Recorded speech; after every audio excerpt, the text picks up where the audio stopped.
Chapter 15, The Ancient Technologies of Death, and How They Conquered It. 1. The Egyptian Book of the Dead, the Technology of Resurrection. In the mystical framework described by Wallace Budge, death was not an end but a complex engineering problem. The Book of the Dead, properly titled The Chapters of Coming Forth by Day, was a collection of ritualized spells, hymns, and incantations designed to navigate the soul through the perils of the do-it. These were not merely prayers. They were words of power. That could manipulate the fabric of the afterlife. The primary ritual was the opening of the mouth, performed by a priest wearing a leopard skin. Using a ritual adze, the priest touched the face of the mummy or statue, symbolically restoring the senses of sight, hearing, and speech to the deceased. This allowed the Ka, the life force, to consume the offerings of bread and beer left in the tomb. Without these precise rites, the soul remained a blind shade, unable to proclaim its innocence before Osiris. To the Egyptians, ritual was the bridge that turned a rotting corpse into a shining one, ensuring that the biological end was merely a spiritual beginning. 2. Greek libations, feeding the shadows of the past. In the classical world of Bulfinch, the boundary between the living and the dead was maintained through the ritual of the libation.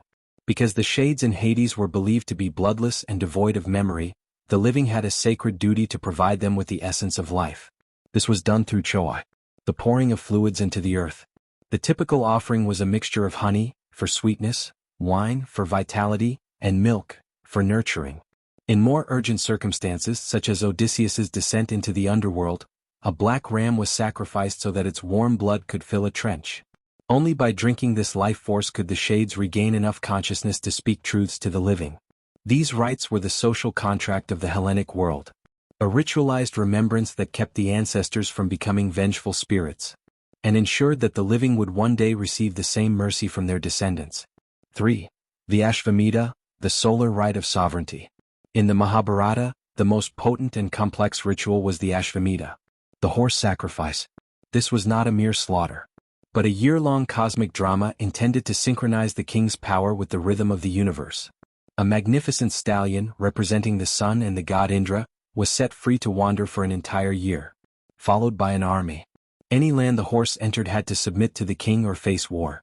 At the end of the year, if the horse remained unconquered, it was brought back and sacrificed in a massive fire ceremony, involving 4 priests and 3 sacred fires.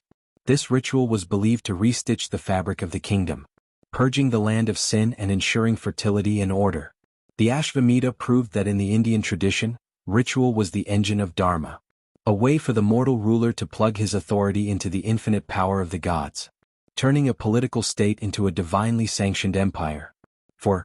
Shamanic trance and the world tree, the Turkic ascent. According to the researches of Bahat and Ojal, Turkic ritual was centered on the Kam, the shaman, and his ability to traverse the vertical layers of the cosmos.